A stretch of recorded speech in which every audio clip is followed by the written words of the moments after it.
우리가 사람과 관계를 끊고 살 수는 없죠. 우리 가끔씩 TV로 보게 되면 산속에서 5년 혹은 10년, 15년 산분들의 이야기를 요즘에는 가끔씩 프로그램을 통해서 볼 수 있습니다. 우리가 이 땅에 사는 동안 관계라고 하는 걸 끊고 살 수는 없죠. 그 관계 안에는 우리가 맺고 싶어서 맺는 관계도 있고, 또 어떤 관계들은 내가 맺고 싶고 여부를 떠나서 자연스럽게 맺어지는 그런 관계들도 분명히 있습니다. 예를 들어 내가 태어나서 보니까 나의 아버지 어머니가 누구이시구나, 또 나의 형제와 자매가 누구이구나 하는 것들은 내가 원해서 결정해서 맺어지는 관계는 아닙니다. 하나님이 우리에게 맺게 해주신 관계가 될 것입니다. 하나님께서 우리에게 찾아오셔서 우리에게 관계를 맺어주신 것도 사실 어떻게 보면 내가 결정해서 내가 그 관계를 맺은 것처럼 보이지만, 그러나 근본적으로 돌아가면 하나님께서 우리에게 찾아와 주신 겁니다.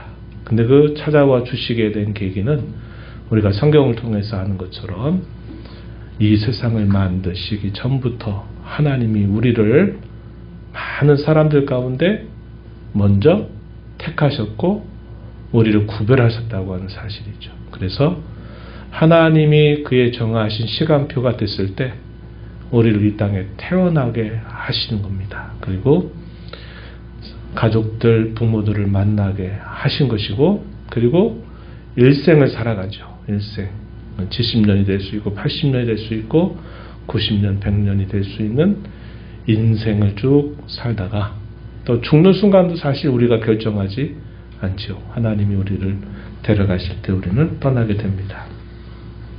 그래서 우리가 이 땅을 살면서 관계를 끊고 살 수 없고 이 관계를 맺고 사는데, 가장 인생의 중요한 관계인 우리를 지으신 하나님과의 관계는 하나님이 먼저 시작하셨고 우리를 이 땅에 태어나게 하시고, 태어나 살다가 어떤 때 어떤 순간에 우리를 불러주셔서 우리를 그의 자녀로 삼아 주신 것으로 이 관계가 계속됨을 알게 됩니다. 성경이 이러한 관계를 잘 규정하는 것이 바로 언약이라고 하는 개념이에요. 언약.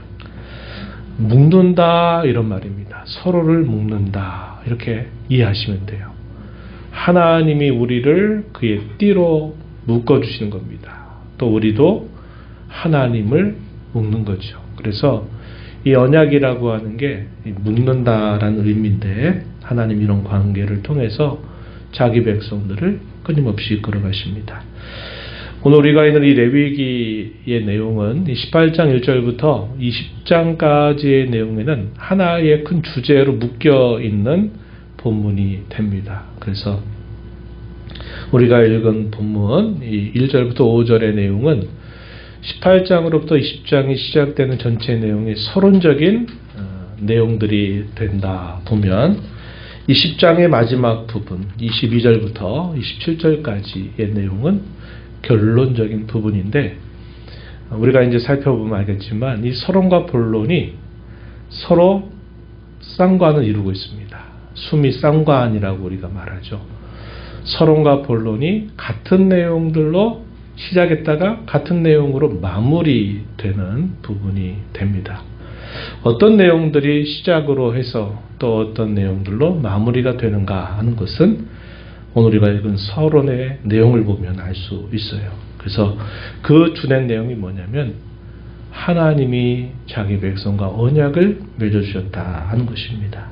그럴 때 하나님이 어떻게 자기 자신을 소개하셨느냐, 우리가 읽은 2절, 4절에 반복적으로 표현되고 있는 말이죠. 나 여호와 너희 하나님이라고 하는 표현을 하나님이 사용하십니다. 나는 너희의 하나님 여호와다.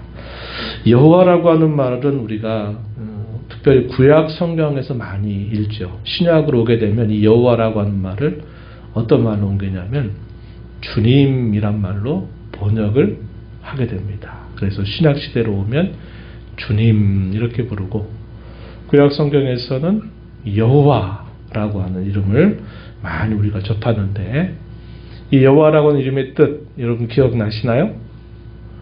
나는 내가 그렇게 되리라고 말한 대로 될 자다 라는 의미를 가지고 있다 그랬어요. 나는 스스로 있는 자다. 나는 자존자다. 나는 나다 라고 하는 이 문자적인 표현이 갖고 있는 그 의미는 나는 내가 그렇게 되리라고 한 대로 될 자다 이런 의미를 전달해 줍니다. 말하자면 하나님이 하신 말씀을 그대로 그 말씀대로 이루시는 분이라고 하는 이름을 이 여호와라고 하는 이름으로 알려주셨어요.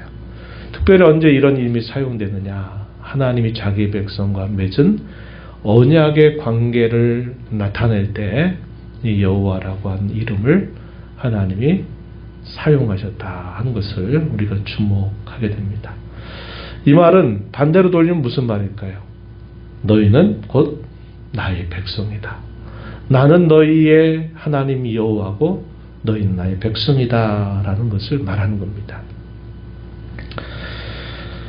그 하나님이 스스로를 뭐라고 말씀하시냐면 나 여호와 너희 하나님은 거룩하다 라는 말씀을 해주셨어요. 19장 2절 하반절 20장 26절 하반절 보면 하나님이 언약의 하나님이 스스로 자신을 거룩하다라는 말씀을 하시고 자기 백성들을 향해서 뭐라고 말씀하느냐면 나는 너희를 거룩하게 하는 여호와다 또 이렇게 말씀을 하십니다. 20장 8절 하반절 한번 뒤로 가서 잠시 볼까요? 20장 8절 하반절에 보면 나는 너희를 거룩하게 하는 여호와이니라 이렇게 표현했습니다. 하나님은 스스로 자신을 나는 거룩하다라고 말씀을 하시면서도 나는 너희를 거룩하게 하는 여호와다 이렇게 말합니다. 그래서 하나님이 가지신 그분의 본성은 거룩하다라는 것이고 그러한 본성을 가진 하나님이 자기 백성들과 언약을 맺으시고서는 그들에게 역시 그들을 거룩하게 하는 자로 자신을 설명하고 있다는 겁니다. 그러면서도 하나님은 동시에 이 거룩을 자기 백성들에게 언약을 맺은 백성들에게 그의 자녀들에게 하나님은 거룩할 것을 요구하고 계시다 하는 사실을 우리가 읽을 수 있습니다. 우리가 어떤 사람을 가까이하고 어떤 사람과 관계를 친밀히 하느냐에 따라서 우리는 서로를 닮아가는 그런 영향을 받게 되죠. 가끔씩 이렇게 보면 그런 경험들을 많이 합니다. 오랫동안 부부로 사셨던 내외를 만날 기회가 가끔씩 있어요. 딱 보면 꼭 남매 같아요. 그런 분들이 많아요. 의외로 많더라고요. 그래서 얼마 전에도 이제 한 장로님 내외를 만날 기회가 있었는데 딱 보면 남매 같아요. 왜 그럴까요? 오랜 세월들을 함께 하면서 또 하나님을 섬기면서 하다 보니까 생김새까지도 많이 서로 닮아가는 모습을 보이는 거죠. 누구를 가까이 하느냐에 따라서 우리가 가까이 하는 대상의 영향을 받게 된다는 겁니다. 그래서 우리를 가까이 하신 하나님이 그의 본성이 거룩하신 분이기 때문에 또 그분이 거룩하게 하시는 분이기도 하고 그분은 역시 그가 가까이 하시는 자들에게 거룩하라는 것을 요구하고 계시다는 것입니다. 그 목적은 뭘까요? 아까 이야기했던 18장 1절부터 20장까지 하나의 주제들로 묶여있다 그랬는데 결론 부분에서 말씀해 주세요. 내가 너희에게 거룩하라고 요구하는 것은 너희를 구별해서 세상의 많은 사람들 가운데 너희를 구별해서 너희를 나의 특별한 소유로 삼기 위함이다. 이렇게 그 이유를 분명히 말씀해 주셨습니다. 한번 확인해 볼까요? 중요한 구절이 되니까 20장 24절 끝부분에 한번 보시면 나는 너희를 만민 중에서 구별한 너희 하나님 여호와이니라. 이렇게 말씀합니다. 구별했다. 만민들 가운데 구별했다. 이렇게 말씀하시고 26절 끝에 가서 보면 이렇게 말합니다. 내가 또 너희를 나의 소유로 삼으려고 너희를 만민 중에서 구별하였다. 이렇게 말씀을 하셨습니다. 구별해서 수많은 사람들 가운데 너희를 딱 떼어내서 구별해가지고 너희를 나의 소유로 삼으려고 내가 너희에게 거룩할 것을 요구하고 있다는 겁니다. 이런 거죠. 먼저 하나님이 신분을 바꿔주시고 그 바뀐 신분에 맞게 살라고 하나님이 요구하시는 그게 되는 겁니다. 우리를 성도라고 불러요. 거룩한 무리가 됐다는 거죠. 근데 또 뭐라고 말합니까? 성경은 성도답게 살아라 이렇게 이야기합니다. 하나님이 우리를 많은 사람들 가운데 구별하셔서 그의 것으로 만드시고 그의 것이 된 우리들에게 하나님이 성도답게 살아라. 신분을 먼저 바꿔주신 다음에 그 신분에 맞는 상태를 이루도록 그렇게 살아가라. 이렇게 요구하시는 겁니다. 세상의 종교의 논리는 반대입니다. 어떻게 말할까요? 네가 힘써 너를 수련하고 절제하고 노력하고 애를 써서 네가 거룩한 사람이 되면 그때 내가 너를 거룩하다고 인정해 줄게. 이렇게 요구하는 게 세상 종교입니다. 행위 종교죠. 네가 수련하고 애를 쓰고 노력해서 내가 그렇게 되면 너는 그런 사람으로 인정해 주겠다. 다시 말해서 구원받을 만한 자로 네가 준비되고 애를 쓰면 내가 너를 구원해 주겠다라고 말하는 게 세상 종교의 이치입니다. 그러나 우리 하나님이 우리에게 주신 이 종교는 하나님이 우리를 먼저 떼어서 거룩하게 구별하신 다음에 내가 너희를 구별했으니 구별된 차로 살아라. 이렇게 말씀하시는 겁니다. 그래서 하나님 우리에게 하시는 말씀은 항상 내가 잘하면 내가 이렇게 해주겠다가 아니라 내가 너희에게 이렇게 주었으니 너희가 이렇게 하도록 해라. 이렇게 말씀을 하시는 겁니다. 그래서 제가 제목을 어떻게 세웠냐면 언약의 은혜 그리고 요구 이렇게 한 겁니다. 하나님은 그분이 우리를 창세전에 선택하셔서 그분이 우리를 그의 때에 우리를 부르셨어요. 그를 구별하시고 구원하셨습니다. 은혜를 베푸신 거죠. 그리고 그 은혜를 전제로 해서 그 은혜 받은 자답게 이렇게 하도록 하여라. 이것을 요구하고 있는 겁니다. 그리고 그렇게 또 하면 하나님이 잘했다고 우리에게 또 칭찬하시면서 또 은혜를 더해 주시는 거예요. 주시고 또 주시는 하나님이신 우리가 알게 됐죠. 그래서 우리가 구별된 자로 거룩한 삶을 사는 시작은 뭐냐? 내가 구별되었다는 것을 알고 구별되도록 우리가 삶을 살아가도록 애를 쓰는 겁니다. 그래서 오늘 우리가 본문으로 다시 돌아와서 보시면요. 우리 하나님께서 뭐라고 그들에게 요구하시냐면 두 가지 요구를 말씀하시는데 하나는 하지 말라 하는 부정형 명령으로 주신 내용입니다. 3절 내용에 보면 너희는 너희가 거주하던 애굽 땅의 풍속을 따르지 말아라. 내가 너희를 인도할 가나안 땅의 풍속과 규례를 행하지 말아라. 부정적인 명령을 주신 것이죠. 하나는 뭐였습니까? 애굽 땅 400년이 넘는 시간 동안 오랫동안 그 나라가 자기의 나라인 줄 알고 살았던 그 나라에 익숙했던 풍습을 따르지 말아라. 오랜 과거의 그들의 삶의 흔적이 남아있는 그곳이죠. 과거입니다. 또 지금 이 시내산에 있는 이스라엘 자손들에게 말씀이 주어지는 겁니다. 시내산에서 그들이 어디로 가야 됩니까? 하나님이 약속하신 땅 가나안으로 가야 되죠. 그래서 미래를 향해서 이렇게 또 말씀해요. 내가 너희를 인도할 가나안 땅의 풍속과 규례도 행하지 말아라. 이것은 그들의 시점에서 봤을 때는 미래에 속한 일입니다. 그렇죠? 이제까지도 살아왔던 삶의 오랜 습관들, 종교, 문화로 젖어 있는 그 풍속에서부터 구별돼서 그것을 떠나라.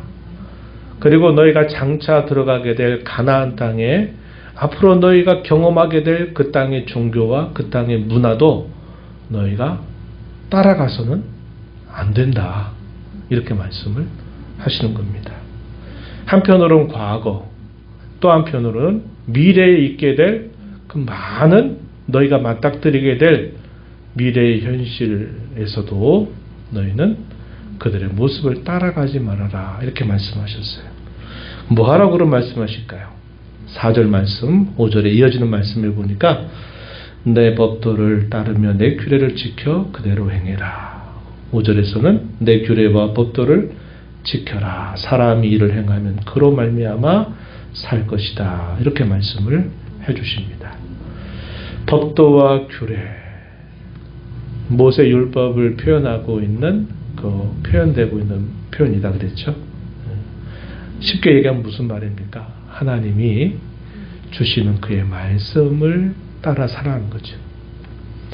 그러니까 과거로부터 내가 과거의 오랜 죄된 습관과 잘못된 것들로부터 끊어내고 구별되는 것도, 내가 앞으로 살아가면서 새롭게 만나게 될 새로운 환경 속에서 내가 접하게 될 수많은 죄의 유혹들에 대해서도 따라가지 말 것인데, 그렇다면 어떻게 되느냐? 오늘을, 지금을, 현재를 하나님의 말씀의 규례와 법도를 너희가 힘써 따라 살아가는 것이다. 이렇게 말씀해 주고 있다 하는 것입니다. 그래서 거룩한 삶의 시작은 우리가 구별되었다고 하는 것인데, 실제적인 구별, 오늘 우리의 말로 바꾸면 어떤 걸까요? 우리의 오랜 시간 그리스도 밖에 살면서 죄에 익숙한 생각, 익숙한 말과 삶의 양식들을 내가 그것을 끊어내는 일을 하라는 것이고, 앞으로 네가 인생을 살면서 또 만나게 될 그 새로운 환경에서 접하게 될 많은 죄의 유혹들이 너에게 분명히 있을 텐데, 그때라도 그것을 따라가서는 안 된다.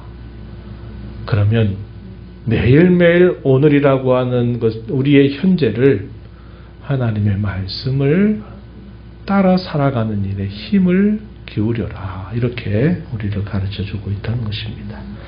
오늘 우리가 이 말씀을 읽으면서 하나님 우리에게 요구하실 때는 조건이 아니라는 것을 기억해야 합니다. 하나님 우리에게 요구하시는 건 조건이 아니라 은혜에 근거한 요구다. 이걸 생각을 하셔야 합니다. 하나님이 그분이 우리에게 먼저 은혜를 주시고, 우리를 먼저 구별하시고 은혜를 주신 다음에 그 은혜를 받은 자로 살아갈 것을 우리에게 요구하고 계시다 하는 사실이에요. 우리의 삶 속에 이게 굴레와 멍해가 될 때가 언제일까요? 예레미야서를 우리가 읽으면서 이스라엘 자손들이 굴레를 벗어버리자, 멍해를 꺾어버리자라고 얘기합니다. 그 굴레와 멍해가 뭘까요? 하나님만 섬겨라 하는 그 요구를 멍해와 굴레로 여기는 겁니다. 뭐 같기 때문에 그럴까요? 그들의 마음속에 하나님의 은혜가 없기 때문에 그래요. 그들의 마음이 죄가 가득하면서 하나님의 은혜가 머무는 것이 아니라 은혜가 완전히 바닥나버린 그런 상태에 있다 보니까 선지자를 통해서 하는 모든 말씀이 다 듣기 싫고 다 나를 속박하는 것 같고 나를 다 멍에를 씌우는 것 같지만 보이는 것이 되는 것입니다. 우리의 삶도 마찬가지일 거예요. 우리의 삶 속에 하나님의 은혜가 늘 우리 심령 속에 충만하면 하나님이 이렇게 하시는 것이 즐거움이고 기쁨이 되지만, 반대로 우리의 마음이 황량해지고 하나님의 은혜가 바닥이 나버리게 되면 어떤 좋은 것도 다 우리에게 어떻게 들리느냐, 다 멍에처럼 굴레처럼 들리게 된다는 것입니다. 그러니까 우리가 이걸 잘 생각하면서 하나님이 우리에게 무엇인가를 말씀하실 때는 우리의 행복을 위해서 하시는 말씀인데, 하나님의 항상 베푸신 은혜에 근거해서 우리에게 요구하신다는 것을 기억하고, 저와 여러분이 늘 하나님의 은혜 안에 머물기를 사모하고 또 기도하고 힘쓰는 삶을 살아가야 되겠다는 것입니다. 우리의 오랜 세월 동안의 습관적인 과거의 습관들, 이것들을 끊어버리고 또 우리가 앞으로 살아갈 삶 속에서 또다시 맞닥뜨리게 될 많은 죄의 유혹들을 우리가 이겨내기 위해서는 오늘 말씀처럼 매일매일 주어진 오늘을 하나님의 말씀을 듣는 것을 좋은 것으로 여기고, 그 듣는 말씀에 대하여 작은 것부터, 내가 할 수 있는 것부터, 실천 가능한 것부터 그 말씀에 따라 내가 내 삶을 작은 것, 스몰 스텝이라고 그러죠. 작은 걸음을 조금씩 옮겨가는 일을 우리가 꾸준히 하다 보면 우리가 구별된 자로 거룩한 삶을 살아갈 수 있게 된다고 하는 것입니다. 이런 말씀을 마음에 새기면서 저와 여러분이 거룩한 삶을 잘 회복하고 나아가는 삶이 되기를 진심으로 축복합니다.